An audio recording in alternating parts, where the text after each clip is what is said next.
Welcome. I am Dana Vieta. Hello, Julie. I am the Executive Director of Engagement at Otterbein. I'm a 1996 graduate, studied PR. Where's my comm, folks? Um, and just want to welcome everybody. Appreciate you being here. This is a new series that we're trying.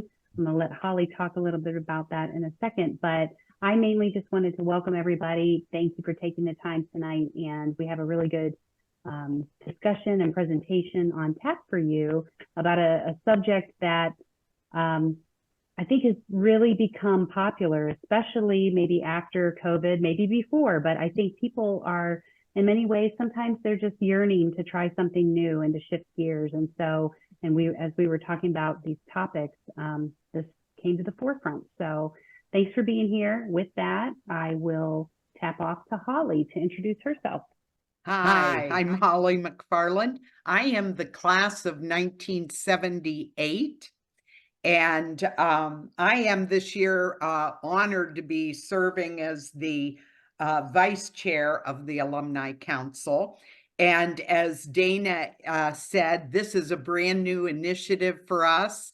We started this off in January with our first In the Loop discussion. That one was on preparing for retirement, both the financial and the non-financial end of that.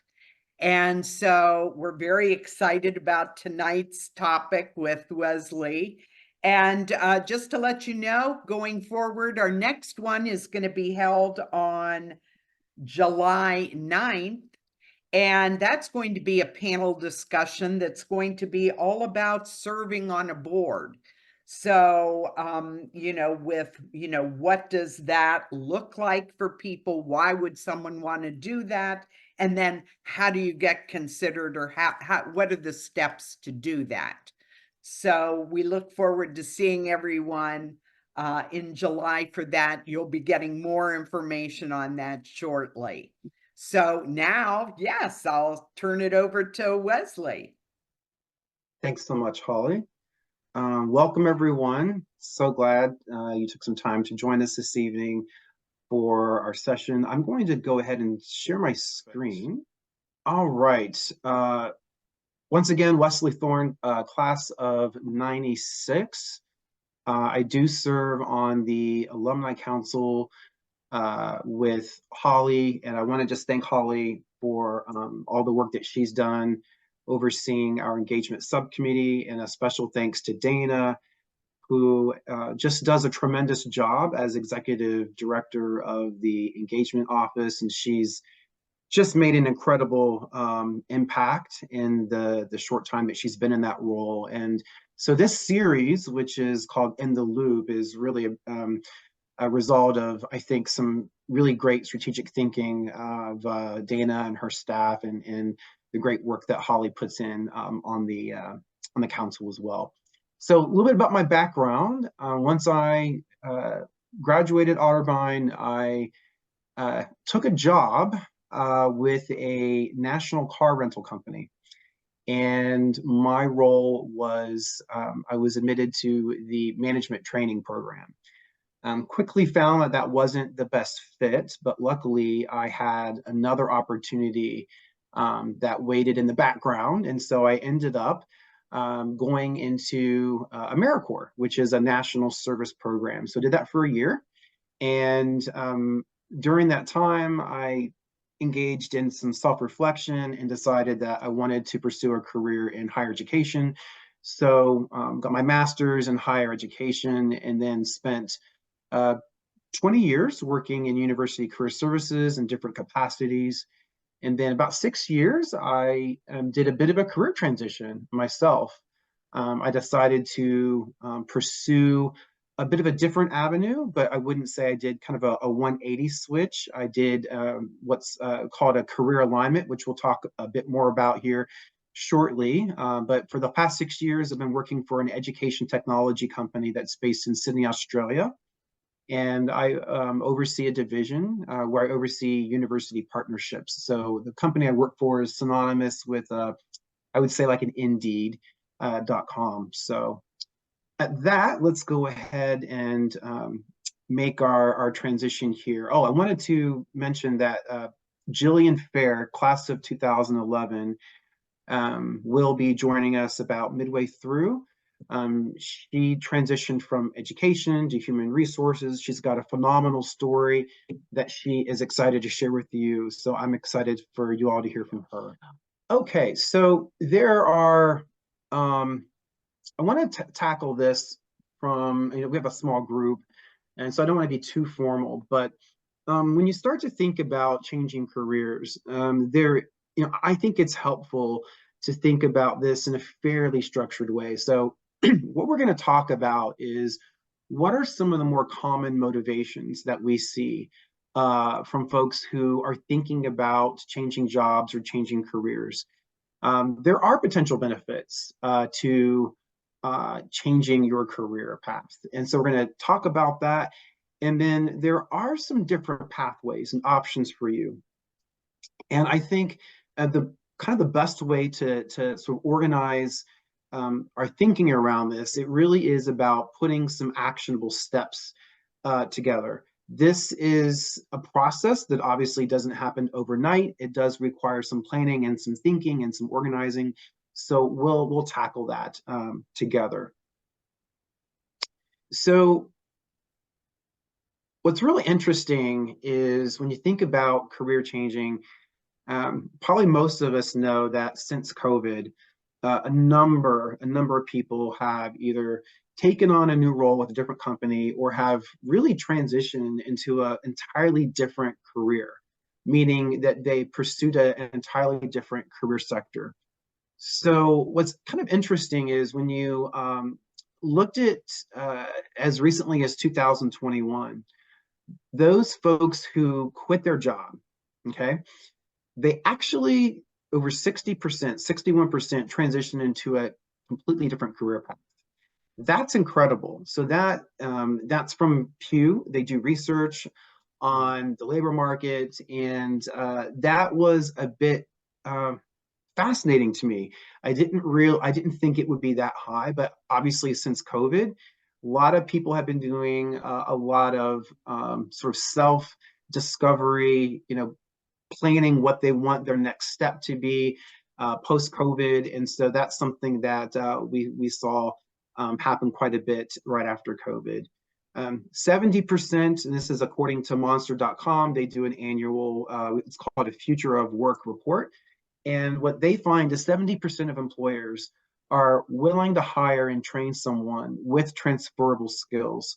So I really do believe that we are currently in a market that does really prefer transferable skills over just hiring folks that have the exact same education and preparation.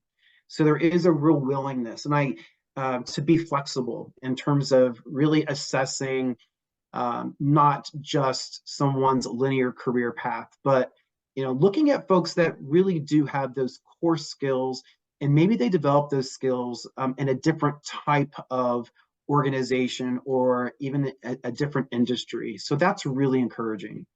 So we talked about what are the common motivations. When I think about the common reasons why people are motivated to switch careers or transition into a different career path, I think there's three different ways to think about this. There is looking at our job fit. So are we excited to come to work every day? Do we really enjoy the work that we're doing on a daily basis?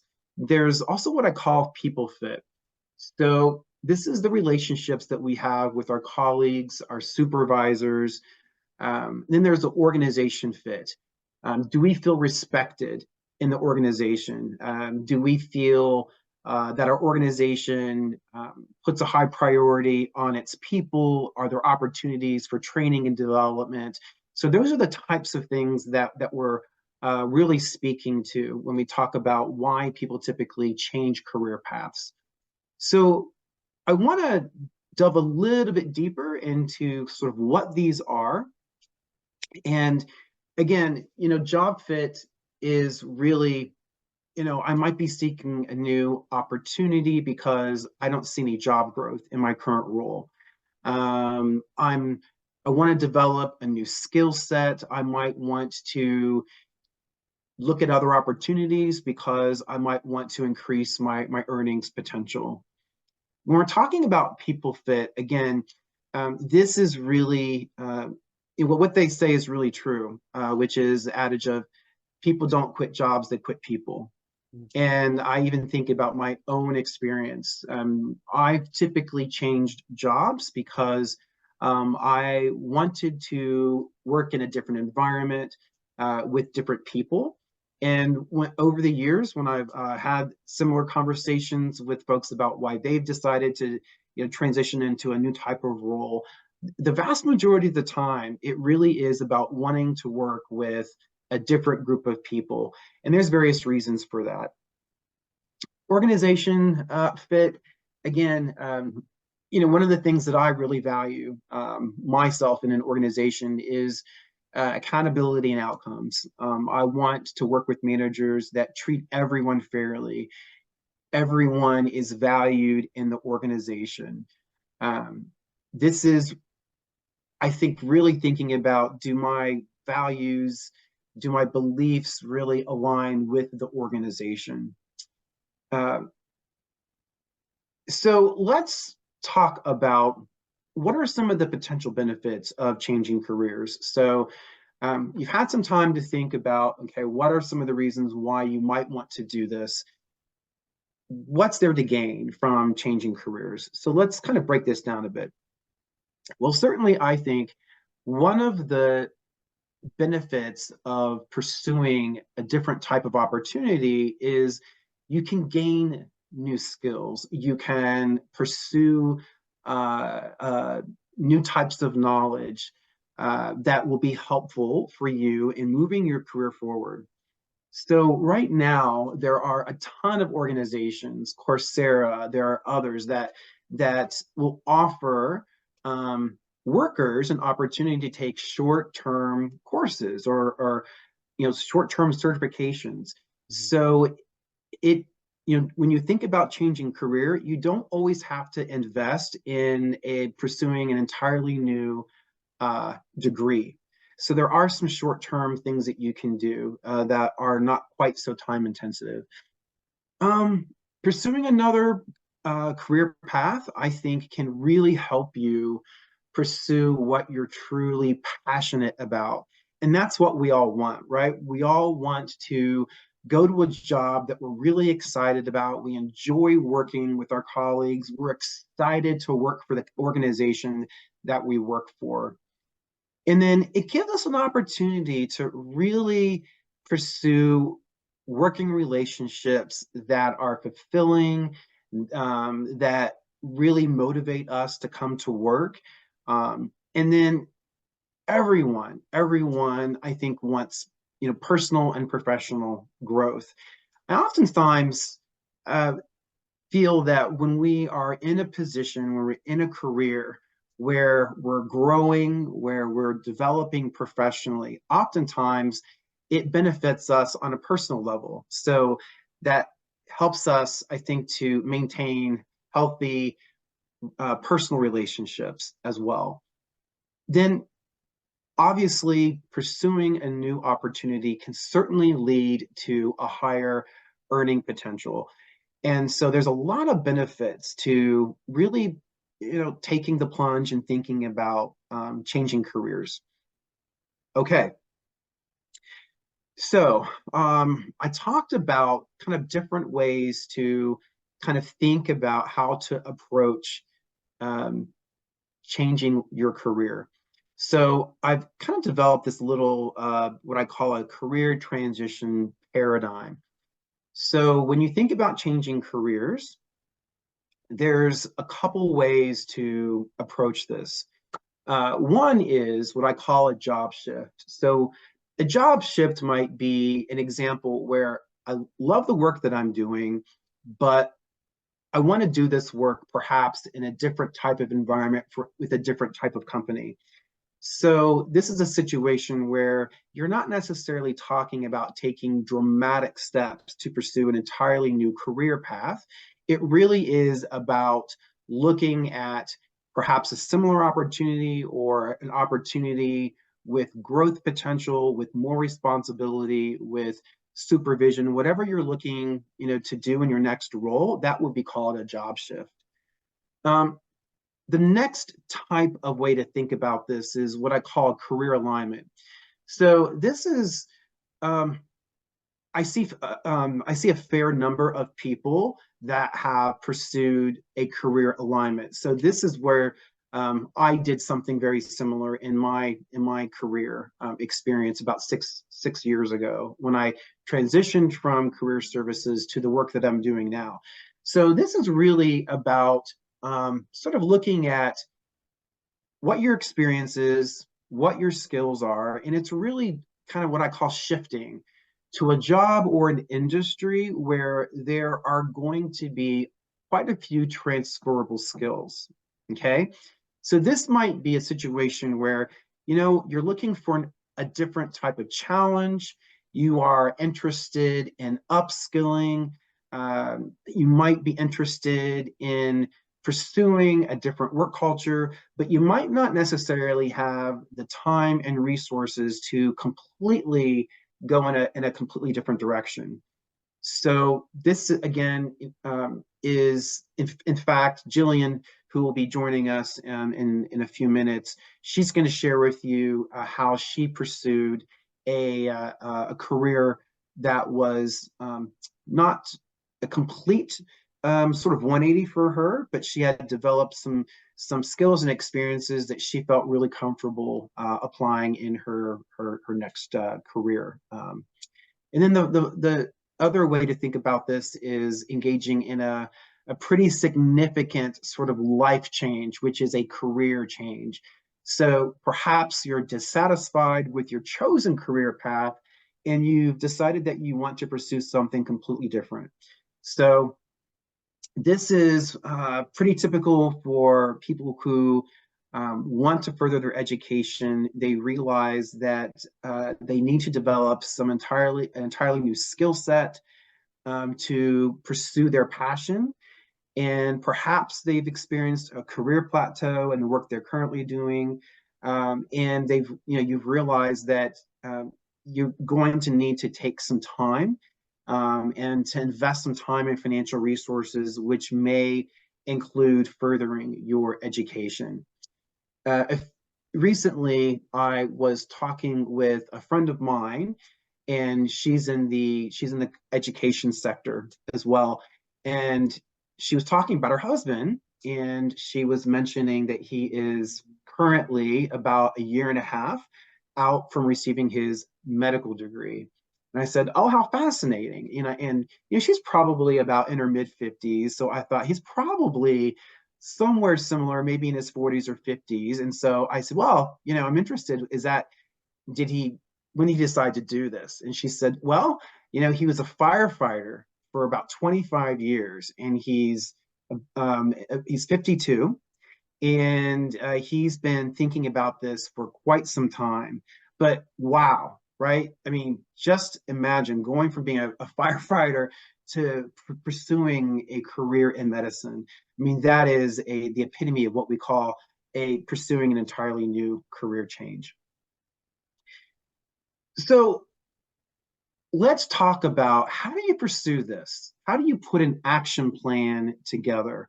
So perhaps you fit into one of these three sort of categories. So let's talk about, what does it mean to do a job shift, and how do you start thinking about this more pragmatically? So obviously you're going to need to determine what type of role is going to be a good fit for you in terms of your next change here. So this is going to include taking some practical steps like updating your resume, making sure that you are identifying the skills in your resume, the experiences that a hiring manager is going to be most interested in. This should be fairly I wouldn't say easy, but this should not be too terribly difficult because you're not necessarily going in a completely different direction. So it is really about developing a targeted list of jobs and employers that you're going to be pursuing. And I think it's, networking is, of course, important throughout our careers.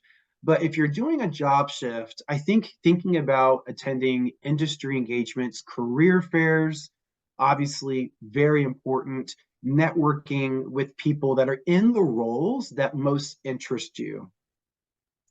A career alignment is about, really identifying jobs and industries that would be different than what you're currently doing, but what would be called, aligned. So um, when I thought about leaving career services, I went through a sort of a process of thinking about, okay, what are some industries that would really have a sense of appreciation for my experience in career services? So I thought about the ed tech sector, which I'm in right now. I thought about human resources. I thought about recruitment, full-time recruiting.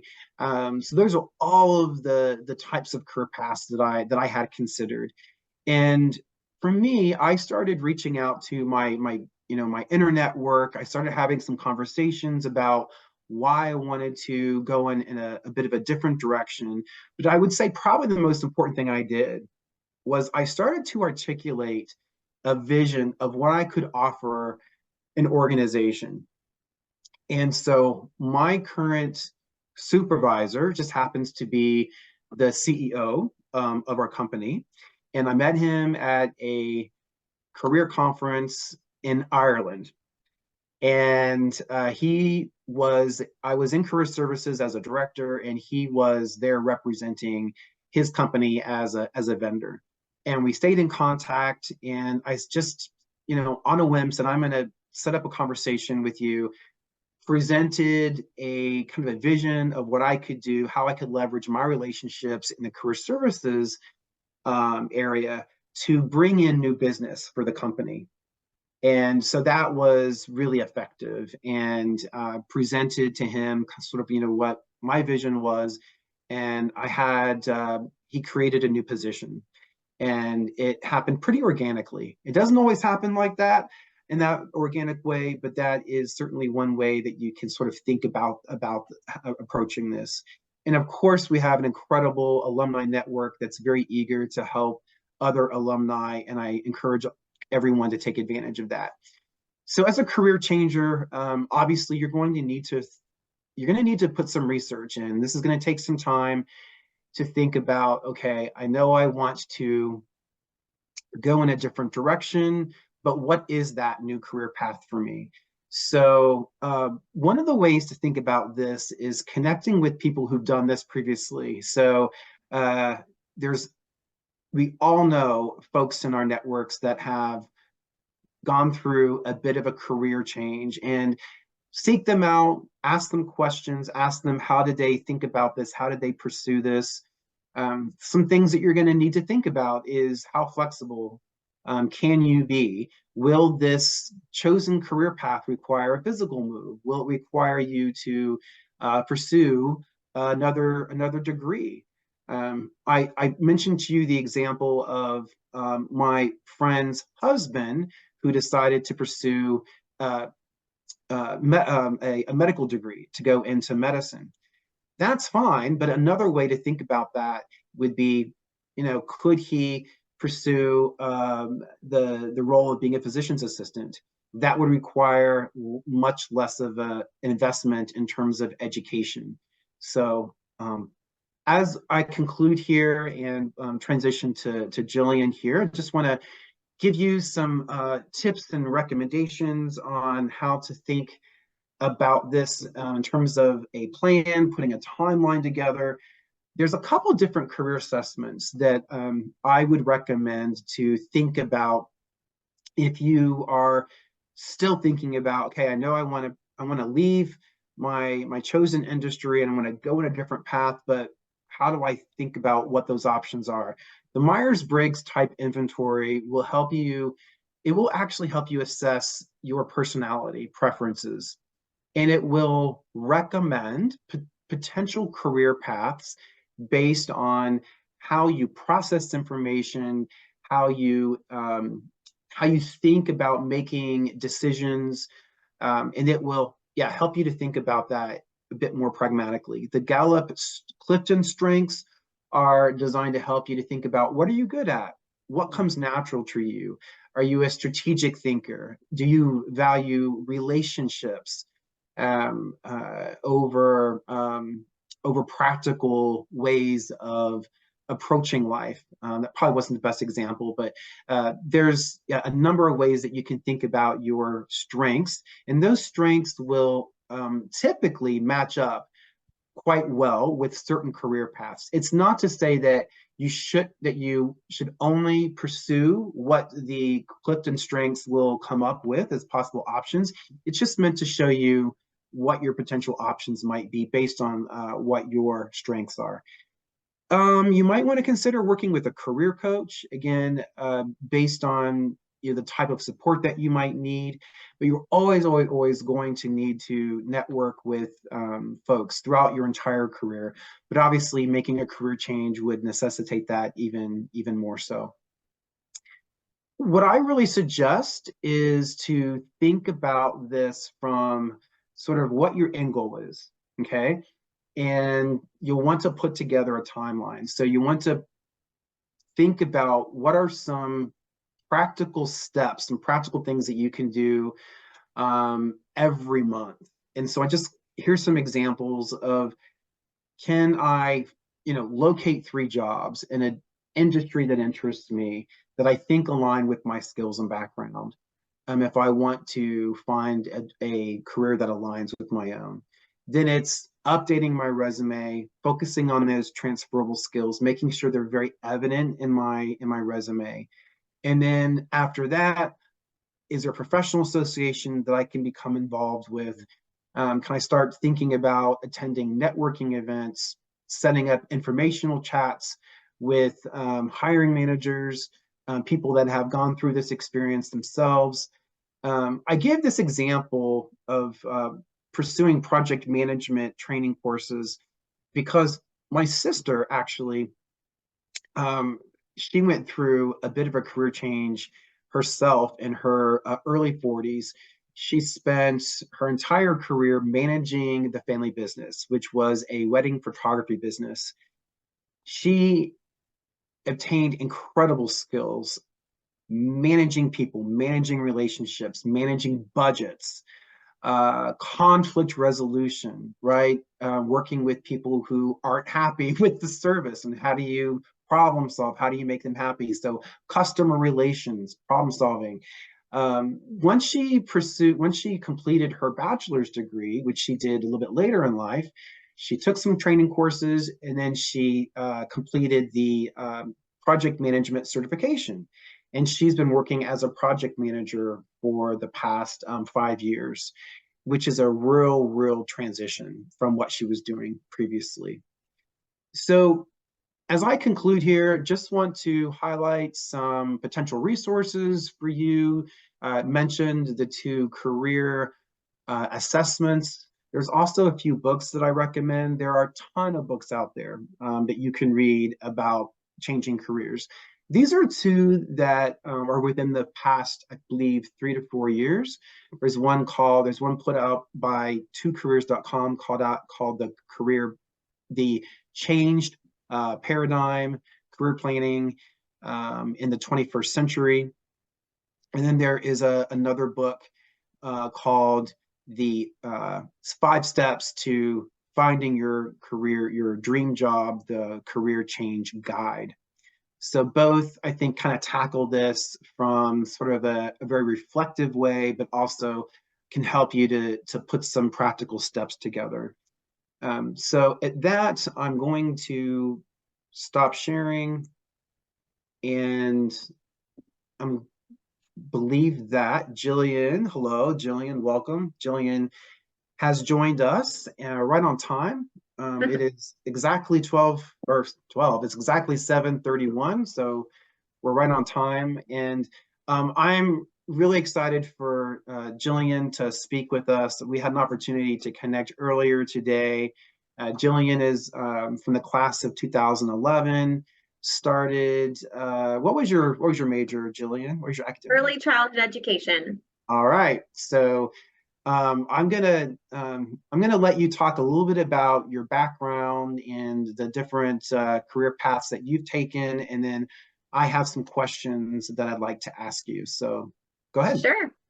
Yes. So as Wesley said, I graduated from Otterbein in 2011 in a degree with early childhood education.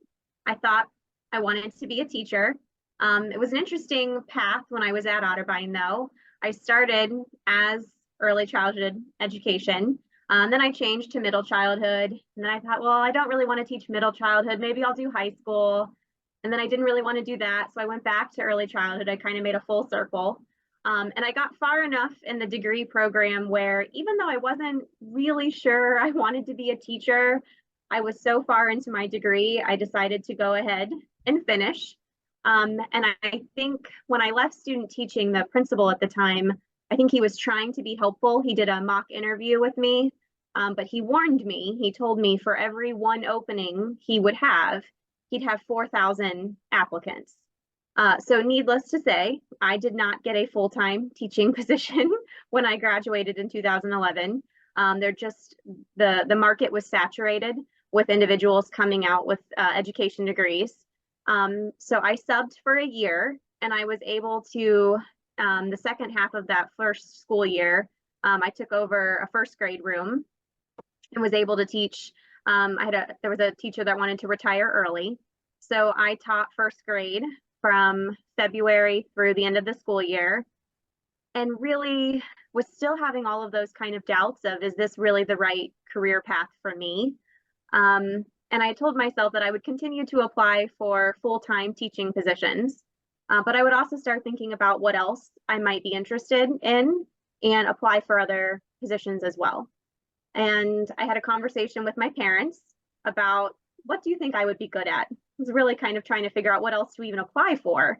And my mom had worked in human resources for the state of Ohio for 25 years at that point. She had a degree from Ohio State in sociology, and she had her own moment of when she graduated of, what am I going to do with my life with a degree in sociology? So she, I think, empathized deeply with me, and she said, why don't you think about HR? But I didn't have a degree in human resources, obviously, and I didn't have any work experience in human resources. But my mom's boss, when my mom retired from the state of Ohio, her boss left the state of Ohio to go work for Ohio State University in HR. And there was an opening, and it was not an HR position, but it was an administrative assistant position within HR. So I was kind of HR adjacent at that point. And it was really nice. I supported the senior vice president of human resources, and she is responsible for all facets of HR at the university. So I got exposed to benefits, retirement, the recruiting practices, and I learned pretty quickly that I really liked what the recruiters were doing. And it worked out nicely because my cubicle at that time was actually situated with all of the recruiters. So I would listen to them do phone screens all day. They were talking to candidates. They were offering jobs. And I thought, what a really cool job. You change people's lives. You offer them jobs. You help them find the right position. I think I would like doing that, and I think I could do that. So I started networking. I was still in my administrative assistant position, but over the next 6 months, I would go to coffee or lunch with all of the recruiters, one-on-one with them to ask them about, how did you get into this job? What should I be focusing on to get this job? And really making sure they knew that if they had an opening on their team, that I was interested. And luckily for me, within 6 months, they did have an opening. And even though I didn't have any recruiting experience, I had done enough networking within that team and built enough relationships with that team that I was able to be promoted, and I started recruiting at OSU and kind of worked my way up at Ohio State. I supported central HR and recruited for university libraries. I recruited a little bit for the College of Engineering, recruited a lot for HR positions and did that for a couple of years, and then I moved to a generalist position with the Department of Physics. And so I got to do a little bit of all HR. And then I went to the college level for the College of Dentistry. So in total, I was at Ohio State for 9 years. And then I left in 2021. Now I work for the City of Dublin. I'm an HR business partner there. So it's a generalist position. We do a little bit of everything. My first 2 years, I supported our non-union groups. For the past almost year, I've been supporting our police department, court services, and legislative affairs. So like today, I spent all day interviews candidates for 911 dispatchers. So I support our dispatch department as well. So I love what I do. When I told my sister, my whole family, that I was going to be doing this talk, my sister asked me, what do you think life would have been like if you had stayed in teaching? I said, I can't even really imagine it because I love what I do. So it's hard for me to even fathom a different career path, but that's a little bit about me, maybe even more than you probably wanted. But that is kind of how I have made the shift from thinking I was going to be a teacher, getting a degree in education, and then shifting to human resources. Julian, did you have to, did you get any certifications or do any of the, join SHRM or, professional organizations that helped you with making that shift? I didn't at first. So I'm a part of HROCO now, the Central Ohio Human Resources. Yes. So I attend HROCO conferences and in PELRA. So I focus a lot on the unions and labor relations because the City of Dublin has so many of those. So like I go to the Impelra conference every year. When I first started out, no, I didn't. And honestly, I think one of the questions Wesley was going to ask from what he sent me previously is what would I would do differently if I could go back. I definitely should have done more research and figured out what associations I could have joined and done more networking that way. Things like SHRM, I should have joined HROCO way sooner than I did. Probably looked into my PHR certification sooner. Probably things I should have done if I were to look back and do it differently. I was more on the job training, I guess. But there were definitely things I could have done differently. And that is definitely one of them I should have done sooner. Thank you. Mm-hmm. So Jillian, when you started to think about going into human resources, how did you approach it in terms of your own planning?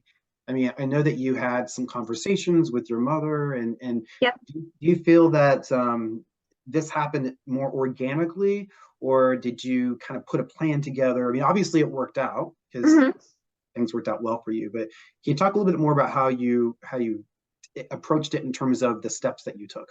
Sure. I think when I was first thinking about how can I build a resume that is going to show my skills, I don't want a future employer to just see early childhood degree and think just teacher. So I really tried to think about how can I create a resume that is going to show my skill set. So a couple of things, and I see candidates do this all the time, and I think it's really important, especially if you're going to make a career shift. Thinking about things I was doing in my volunteer world, things you can do in your church. So sometimes I think people get very focused on what skills do I have from a professional capacity? And if you are trying to make a career shift, if there are things that you're doing in a volunteer position, your church, that are going to apply, the skills that you have from those that are going to apply to the position you're applying for. So in a similar way, I had worked at Otterbein when I was junior and senior in college in the graduate office. And so I tried to make sure I really showed that skill set. I worked as administrative support to Otterbein. So even though it was a part-time student position, I tried to really highlight that on my resume to show that I had skills outside of teaching. So that was part of my planning process when I was looking at every job I was applying for and making sure I tailored my resume to show that I had skills that would transfer, even if it wasn't obvious from a teaching degree, that I had things that were transferable to the positions I was applying for. tried to use my cover letter the same way to kind of explain why I was applying to that job. That was definitely a part of my planning process. And it was helpful having a mom who worked in human resources and who really helped me with that piece and made sure I understood that that was really important to show future employers. Julian, one other question that I Mhm. had was that when and I'm in, career coaching, retirement coaching, but a lot of employers that, and you being in the recruiting arena, Mhm. I would hear employers say many times that when people were interviewing and they might not have everything that was needed in that job, that one of the key things they were looking for was this motivation thing Mhm. of why is it that I want to work for that company and that company only? Sure. And I would hear employers say that many times that motivation piece, if they really saw that with someone, Mhm. that they actually would feel more comfortable offering a job to somebody who they knew really wanted that job, and knowing that, they'd be building some of the skills rather than taking somebody who might have every qualification or every skill set, but yet they didn't see that motivation piece. Mhm. What is your thought on that? That's huge. I would tell prospective candidates in almost every interview I conduct, we like in the dispatch interviews I'm doing right now, the second question we ask is, what do you know about the city of Dublin? And then our dispatch center, what do you know specifically about our dispatch center? And it really, really impresses the hiring manager if the person has taken time to do research and they understand. Even if they do a quick research, the very first thing you're going to see on our website is going to talk about our core values. Yeah. If you at then talk about how those core values spoke to you, I mean, that can take 3 minutes of your time and do just a little bit of research going into an interview. Because for us, when we hire someone, especially a dispatcher, there is a ton of training that goes into that. We like to know that we are investing our time and our energy and our training program on someone that wants to be there. We can teach almost anyone to be a dispatcher. We can't make you want to be here. Yeah. And I would say the other piece of that is attendance is really, really important in a lot of the positions that I hire. When I hire a police officer or a dispatcher, we need them to be there. So when that motivation can kind of speak to your commitment and that you are going to be someone we can rely on, we can teach you almost anything. We can't teach you how to be reliable. Yeah. So that shows. One of the deputy chiefs that I sit on interviews with, he always says, we hire for character at the city of Dublin, because that's stuff we can't teach. We can teach you almost anything else, but we have to hire for character. He always wants to ask questions in interviews about, a time where you learned something, a mentor gave you advice. How did you incorporate that advice? He wants to see that you are coachable and trainable. So that speaks to exactly your point. That's really, really important for candidates to think about. That. But this is something that I've genuinely been curious about, because once you hit a certain stage in life, the thought of going back to school becomes very daunting for a lot of people. It's like, whether it's just the time commitment, the fiscal investment can be a lot, as you know, to earn a master's degree or get a second bachelor's degree or whatever it might be. Sure. So I do spend a fair amount of time on LinkedIn on our Otterbein alumni network group, and then just, seeing what everybody else is up to. And I've been seeing so often where people, they will post that I just earned this certification, or I just did this and did that, and mainly in that certification space. And so my question is, I guess my assumption is that most of those things are things that they have paid to participate in and do, but are there some that are free, that certifications that people can seek that are free, that you can actually do the same thing just to bolster your skill set, your base knowledge around some topic or something that's going to better position you for a mid-career switch, some kind of? If Sure. you know about anything like that. I think that there are some that you can do, like LinkedIn has courses for, I know in the HR space, if you are interested in learning more about recruiting, they have some free certifications. There are a lot that you have to pay for. But I also know that depending on your employer, they will pay for some of them if they're relevant to your position. Like I know we have a tuition reimbursement program. I worked at Ohio State. Obviously, they have a tuition reimbursement program. I'm sure Otterbein probably has something similar. So depending on the employer, they may be willing to pay for it or at least help pay for some of it. I think off the top of my head, good ones that I know that are free. I also think you can do things through like lynda.com in terms of if individuals are trying to do more with Excel, or they have some free computer programs that you can learn advanced courses on. Let me give you good ones that I know that are free. Not really off the top of my head. Okay, Is I figured most of them Coursera were one of paid. those? Is it? Coursera. Yeah. Is that Mhm. one that's? Wesley, you're muted. Oh, sorry. Sorry. That's okay. Got a message saying you are muted. Thank you. So yeah, Coursera would be another example. Yeah, I think probably the one way to think about this is if there is a course, a skills-based course that you're interested in and there is a cost, if your organization offers professional development support, so if there's a way to kind of link it to your current job, but also try to make the justification that, hey, this is going to help me be successful in my role, but also I'm interested in growing and I'm interested in future growth opportunities. And so oftentimes I think the default is, oh, let's go to a conference. I am not the biggest fan of conferences unless I'm speaking at them.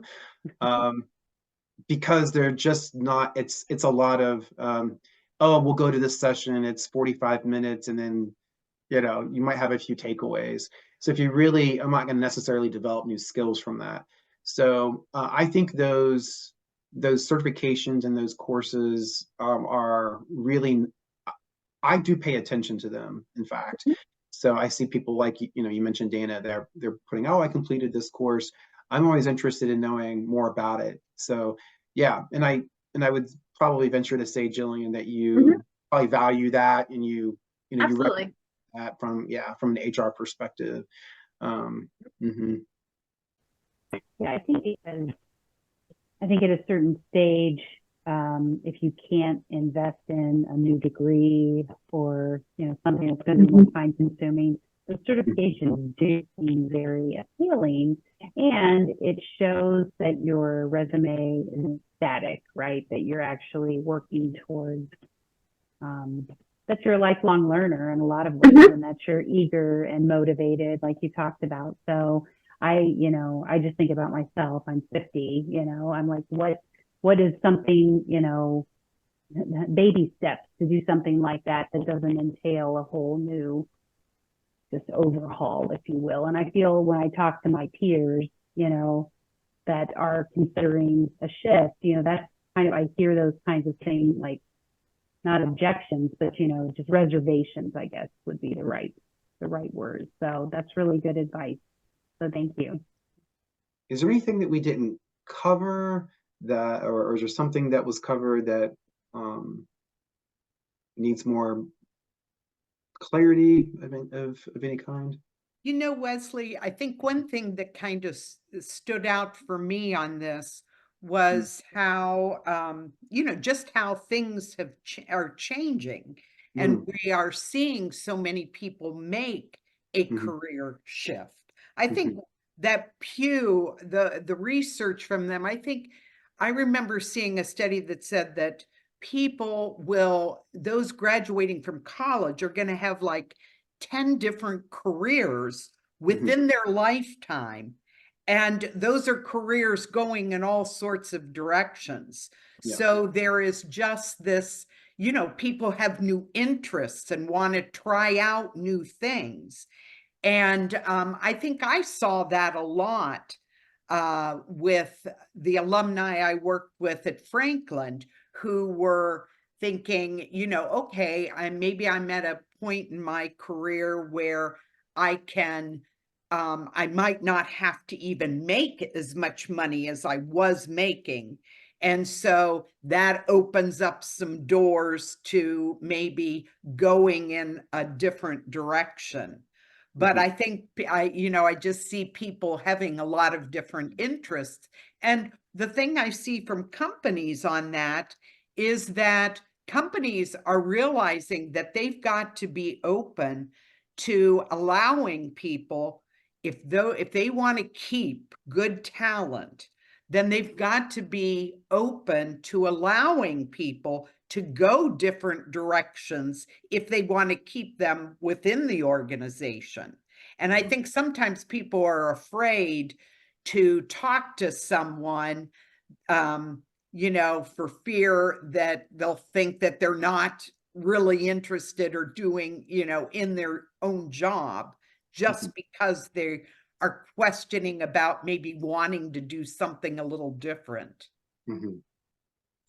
Yeah, I think that's a good point, Holly. And I'm not gonna. There's not enough time to talk about this, but there's also these. When we talk about AI and how artificial intelligence is, I think, going to lead to a ton of other new career paths that we're not even aware of yet. We're still getting a handle on what is it, what can it do, how can it benefit us. One of my colleagues who works in higher education, who just got a really good job, she used chat GTP. Yeah. I don't want to say GP. I just want to say GPS, GPT, to literally create her cover letter. And she works in career services. And I thought, oh my gosh, and she said, well, it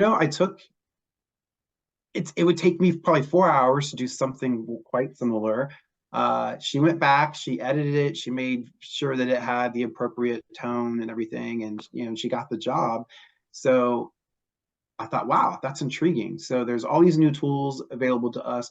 I'm also a firm believer in unplanned happenstance, which is throughout our life, we meet people, we have these chance conversations, these interactions with people, and it's, they can go in so many different directions. And I remember in a previous role, when I was director of a career center, I was very new in the job, and I was at the grocery store, and I was looking at avocados, and someone an arm length from me, this woman said, wow, these aren't like the avocados where I'm from.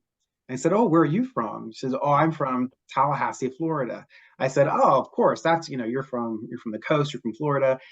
And we just started talking, and I explained what I did, and she came to Los Angeles. I was in LA at the time, and she said, oh, I'm the head of this new company, and I said, oh, that's interesting. How many staff do you have? And I said, have you considered, taking on interns?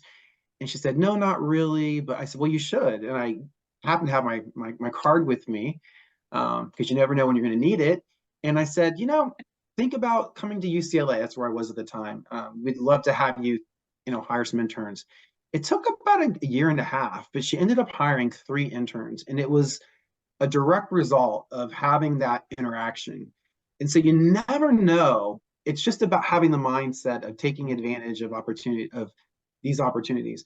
I will say too that networking can certainly be very beneficial, but not every interaction is necessarily going to get you the outcome that you're looking for, and you have to have that mindset.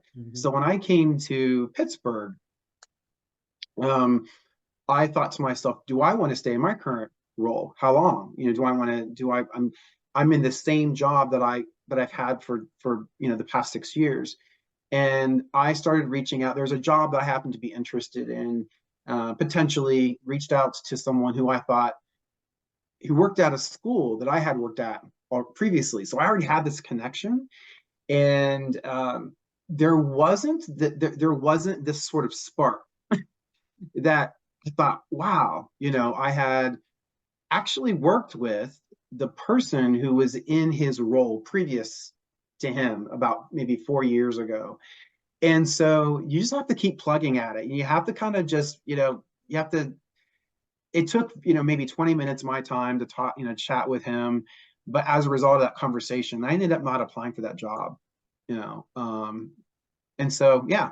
So a lot of these organic conversations can be very helpful as well. Well, I know we're getting close to time here. One of the things that you shared, I think, Wesley, in your presentation that really resonated with me was articulate a vision of what you can offer an organization. And I think that is so key. That's your elevator speech. That is what you are bringing to the table. And everything that you're doing, if you're considering a job, a career shift, a change, is an investment in you. And so think of it that way, that if you're having to put in a lot of time, if you have to put in investment, it's an investment in you. And so to help you better articulate what it is that you're bringing to the table. And so that really resonated with me. So thank you for sharing that. I think that was excellent. And I just appreciate you and Holly and Jillian, everybody. Sarah, thank you for sticking on here with us. I know it's busy at night with just a million things going on, but the best part is that we've recorded this and we'll be able to capture it and put it on the alumni website and share it with others that might be thinking about the same thing. So any parting thoughts, Wesley, Holly, and Jillian? Any advice you want to leave us with in our last minute here? I just want to reiterate how important it is to have a network of people that people in your network can serve different purposes. They can provide an informational interview, they can be a potential hiring manager. And so the nature of the conversation will really take on sort of a different purpose based on what you're trying to achieve. But to me, so I remember when I made the decision to transition out of career services, the most important thing that I did was having people that I could use as a sounding board. That was, if you don't have a supportive network, people that you can just say, I am tired of this job, my boss is driving me, like whatever it might be, right? That might be what, giving you motivation to go into a different direction. Having people that you can just be very open and transparent. We all need that. And because those can be your cheerleaders, your support network. And it's fine to tell people that you are thinking about making a career transition, because they're the folks that can kind of look out for jobs for you. They can refer you to people that they know are hiring. And so it's really important, I think, to just have people in your network that can support you as you do this, because it's not easy. You have to take risks, but the payoffs, as Dana said, you are, at the end of the day, you are investing in yourself and your future. So at that, I thank you all so much. This was a lot of fun, and hopefully you were able to take a few nuggets away in terms of making your future next step.